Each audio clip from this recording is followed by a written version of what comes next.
শেখ হাসিনা আসার মানে ওখান থেকে ইন্ডিয়া আসার পর থেকে ওখানে না হিন্দু শান্তিতে থাকতে পারছে না ওরা থাকতে পারছে। ওরা রাজনৈতিক আলামের মধ্যে একটা মিশে গেছে। এখন হিন্দুদের তো আলাদা করে জ্বালাচ্ছে, এটা ঠিকই আছে 100%। আমরা আজকে এসেছি বাংলাদেশ থেকে। কি নাম আপনার? আমার নাম হচ্ছে রূপন ধর। রূপম ধর। হ্যাঁ। তা রূপম বাবু, একটা জিনিস বলি যে আপনারা যে বলছেন যে হিন্দুদের ওপর অত্যাচার হচ্ছে, এটা হিন্দুদের ওপরই হচ্ছে নাকি বিএনপি এবং আওয়ামী লীগের মধ্যে হচ্ছে? না, এটা হচ্ছে পার্টির 3 ভাগ হয়ে গেছে এখানে। আচ্ছা, বিএনপি, জামাত, তারপরে সময়ক, 3টে হয়ে গেছে এখন। আমার সময়ক চাইছে না কখনো বিএনপি আসুক, জামাত চাইছে না বিএনপি আসুক। আর এখানে আসবো, সরকার আমাদেরকে জায়গা দিবে নাকি? দেবে না। যদি জায়গা দিত, বর্ডার খুলে দিত, সবাই হিন্দুরা চলে আসতো। আচ্ছা, বাংলাদেশে যেটা বলছে একটা অশান্ত পরিবেশ চলছে, এটা কতটা সত্যি? যেটা আমরা মিথ্যা, হ্যাঁ? মিথ্যা, মিথ্যে কেন বলছেন? আমরা তো বিভিন্ন ভিডিও পাচ্ছি, বিভিন্ন এগুলো সবই মিথ্যা। আপনি, আমি কথা বলি, আপনি ফিজিক্যালি চলেন আমার সাথে। কি নাম আপনার? আমার নাম সেলিম, সেলিম, কোথা থেকে এসেছেন? ঢাকা থেকে এসেছি।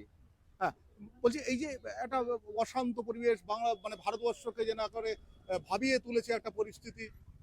সোবার আমরা দেখতেছি যে এটা মিডিয়ার ক্রিয়েট করে একটা ব্যাপার। আসলে ফিজিক্যালি কোনো সমস্যা নাই। আমাদের এখানে যারা আমাদের অন্য ধর্মের আছে, যেটা সনাতন ধর্মী আছে বা অন্যান্য, সবাই খুব শান্ত এবং খুব ভালো আছে। আমার অফিসে আমার কলিগ আছে 20 to 25। Okay, they are very cool and our environment is very good, no problem, just the create of media, no other things. আচ্ছা, আমরা যেটা শুনছি যে বিভিন্ন ধরনের ভিডিও নাকি আগের কোনো ভিডিও দেওয়া হচ্ছে। মেবি হতে পারে, এগুলো এডিটরটা করতে পারে। আপনাকে আমি এডিট করে অন্যভাবে উপস্থাপন করতে পারি, আপনি আমার এই ভিডিওটাকে উপস্থাপন করে অন্যভাবে নিতে পারেন। এগুলো হচ্ছে মিডিয়ার, বাট ফিজিক্যালি আপনি যদি যান সেখানে, আপনার যদি কোনো আত্মীয় স্বজন থাকে, আপনি কথা বলেন, কোনো সমস্যা নেই। কি নাম আপনার? কোথায় কাজ করেন? মাজারুল ইসলাম, আমি ঢাকা থেকে আসছি। আমি একটা প্রাইভেট ফার্মে জব করি। প্রাইভেট ফার্মে জব। ইয়েস, কি আমি চান? নিয়ে 12 বার আসলাম এখানে। 12 বার। 12 বার। অভিজ্ঞতা কেমন? আমার কোনো সমস্যা নাই এ পর্যন্ত, এবং ভালো, খুব ভালো। খুব ভালো। কি জন্য এসেছিলেন? চিকিৎসা? চিকিৎসা কি অবস্থা? কেমন পাচ্ছেন চিকিৎসা? ভালো ভালো ভালো। ভালো পাচ্ছেন? হ্যাঁ, কবে এসেছিলেন? 11 তারিখ। 11 তারিখ। হ্যাঁ, কবে ফিরবেন? আগামীকাল। আগামীকাল ফিরবেন। হ্যাঁ হ্যাঁ। বাংলাদেশের যে পরিস্থিতি, এখানে তো বাংলাদেশি লোকেরা কেউ আসছে না। ভিসা পাচ্ছে না, এই জন্য আসতে পারতেছে না। ভিসা পাইলে ঠিকই আসতো আর কি। বাংলাদেশি লোকেরা না আসার ফলে আপনার তো অভিজ্ঞতা হচ্ছে, কি অবস্থা এখানে দেখছেন? মানুষজন কম, এখানকার ব্যবসা বাণিজ্য একটু ধীর গতি, মন্থর গতি আর কি। এখানে যে আরেকটু স্পিডি ছিল, যেখানে যে অনেক লোক থাকতো, আসতাম, জাঁকজমক ছিল, এখন সেটা নাই, এখন কমে গেছে। ভারতে এসে কি আপনার কোনোভাবে কোনো সমস্যা কিংবা কোনো আপনাকে অপমান করা কোনো কিছু কেউ করেছে? না না না না, এটা করে নাই, কেউ করে নাই, এটা করে নাই। আমরা চাইবো আপনারা ভারতবর্ষে আসুন এবং এসে আপনাদের যা যা দরকার, পরিষেবা দরকার, সেই রকম আপনারা নিন। আপনাদের সঙ্গে কেউ খারাপ ব্যবহার করবে না। অবশ্যই অবশ্যই, আমরা দুই ভাতৃপ্রতিম দেশ, বাংলাদেশ ভারত পাশাপাশি দেশ, একে অপরের বন্ধু হিসেবে এবং একে অপরের সহযোগী হিসেবে আমরা থাকতে চাই।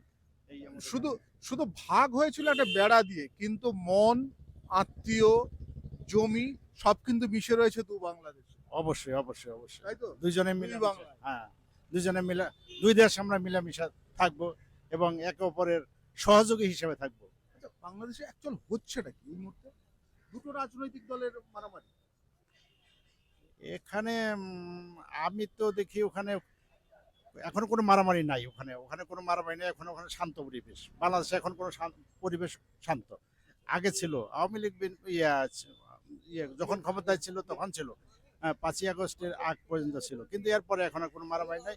এখন বাংলাদেশ শান্ত, এখন বাংলাদেশ সুন্দরভাবে চলছে, কোনো সমস্যা নেই এখন। কোনো সমস্যা নেই, তাই তো? না না না, এখন কোনো সমস্যা নেই। আপনার শুভ নাম কি বললেন? আমার নাম আনোয়ার হোসেন হাজারি। আনোয়ার হোসেন হাজারি। আনোয়ার হোসেন হাজারি সাহেবের সঙ্গে আমি কথা বললাম। তিনি নিঃসন্দেহে এখানকার অভিজ্ঞতার কথা বললেন। আপনিও কি বাংলাদেশ থেকে? কোথা থেকে? চট্টগ্রাম থেকে। চট্টগ্রাম থেকে। হ্যাঁ। মানে ওনার সঙ্গে এসেছেন? না, আমরা আজকে এসেছি একটু পুরী যাব ঘুরতে। পুরী যাবেন? হ্যাঁ, পুরী যাব ঘুরতে। কারণ ওখানকার উনি যে বললেন যে অনেক কিছু হচ্ছে না, শেখ হাসিনা আসার মানে ওখান থেকে ইন্ডিয়া আসার পর থেকে ওখানে না হিন্দু শান্তিতে থাকতে পারছে না ওরা থাকতে পারছে। ওরা রাজনৈতিক আলামের মধ্যে একটা মিশে গেছে। এখন হিন্দুদের তো আলাদা করে জ্বালাচ্ছে, এটা ঠিকই আছে 100%। আমরা আজকে এসেছি বাংলাদেশ থেকে। কি নাম আপনার? আমার নাম হচ্ছে রূপন ধর। রূপম ধর। তা রূপমবাবু একটা জিনিস বলি যে আপনারা যে বলছেন যে হিন্দুদের ওপর অত্যাচার হচ্ছে, এটা হিন্দুদের ওপরই হচ্ছে নাকি বিএনপি এবং আওয়ামী লীগের মধ্যে হচ্ছে? না, এটা হচ্ছে পার্টির 3 ভাগ হয়ে গেছে এখানে। আচ্ছা, বিএনপি, জামাত, তারপরে সময়ক, 3টে হয়ে গেছে এখন। আমার সময়ক চাইছে না কখনো বিএনপি আসুক, জামাত চাইছে না বিএনপি আসুক, ঠিক আছে।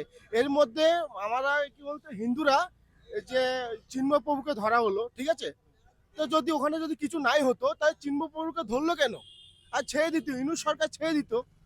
ও তো কোনো রাষ্ট্রদ্রোহী মামলা করেনি, ও তো রাষ্ট্রদ্রোহী কিছু করেওনি, ওকে রাষ্ট্রদ্রোহী মামলাতে ঢুকিয়ে দিল। তাহলে আপনারা তো হিন্দু, ওখানে আপনারা কেমন আছেন? আমরা ভালো নেই, চট্টগ্রাম ভালো নেই, নোয়াখালী ভালো নেই, ফেনী ভালো নেই, চট্টগ্রাম হচ্ছে সবচেয়ে বড় ঘটনা। তাহলে আপনারা কি অত্যাচারের ভয়ে চলে এসেছেন? আমি এসছি ও অত্যন্ত ভয় না, তবে ওখানে আমরা মোটামুটি শান্তি আছে, আমাদের এলাকায় তো হচ্ছে না কিন্তু পুরোটাই হচ্ছে, ঠিক আছে। তো ভয়ে আসিনি, তো ঘুরতে এসছি। আবার বেড়ানোর পর ফিরে যাবেন? হ্যাঁ, ডেফিনেটলি ফিরে যাবো, কেননা ওখানকার জায়গার সম্পত্তি এত বাড়ি ঘর, আত্মীয় স্বজন ফেলে কিভাবে আসতে পারি এখানে। ঠিক। আর এখানে আসবো, সরকার আমাদেরকে জায়গা দিবে নাকি? দেবে না। যদি জায়গা দিত, বর্ডার খুলে দিত, সবাই হিন্দুরা চলে আসতো। বিএসএফ এখানে গুলি নিয়ে দাঁড়িয়ে আছে, বিডিআর ওখানে নিয়ে দাঁড়িয়ে আছে, আসতেও দিচ্ছে না, মরতে দিচ্ছে না। এমনকি ওই পাটা আর উত্তর মধ্যে যে লঙ্কা পিছন হয় না, ওরকম হচ্ছে আমরা 100%। এটা কেউ ভয় বলতে চাইছে না, এরা বলবে না যে ওখানে ঘটনাগুলো হচ্ছে, ওরা বলবে শান্ত, কেননা ওরা এখানে আসলে তো সমস্যা পড়ে যাবে। কারণ ওর কথা ঠিক আছে, ঠিক আছে, ও চাইবে একটা শান্তি। এখানে কেউ সমস্যায় পড়বে না, কারণ এটা ভারতবর্ষ, এখানে না, না, ওরকম শান্তিতে কিছু বলছি না। শান্তিতে উনি চাইবে আমাদের মতো করে মিশে থাকতে, ঠিক আছে। আমরা বাংলা সেদিন আমরা সবাই একসঙ্গে মিলেমিশে থাকতে চাই, এটাই। মানে হয়তো সেটাই, আপনাদের একটু সেটাই। খারাপ লেগেছে, হ্যাঁ, আপনাদের কষ্ট হচ্ছে, কিন্তু আমরা হিন্দুদের এমন এই উত্তাল পরিস্থিতি এক সময় মিটে যাবে, সবাই আবার একইভাবে, মানে একটা জমির চাল সবাই মিলে খাবেন, সেখানে কিন্তু কেউ বাঁচবে না। এটা কার কার জমির চাল, তাই তো? ঠিক, কিছু ঠিক, লোকের ঠিক, জন্য ঠিক। আমরা Yes, পুরোটাই অবশ্যই, অবশ্যই।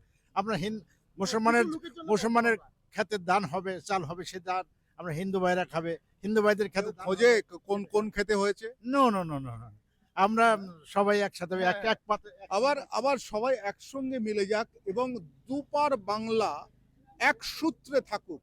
এই যে আজকালকার দিনে ভিডিওর মাধ্যমে কিংবা সোশ্যাল মাধ্যমে যা যা ছড়াচ্ছে, তাতে অনেকেই বলছেন যে বেশ কিছু ভিডিও রয়েছে, বহু পুরনো ভিডিও, সেগুলোও নাকি এখন টেনে এনে দেখানো হচ্ছে।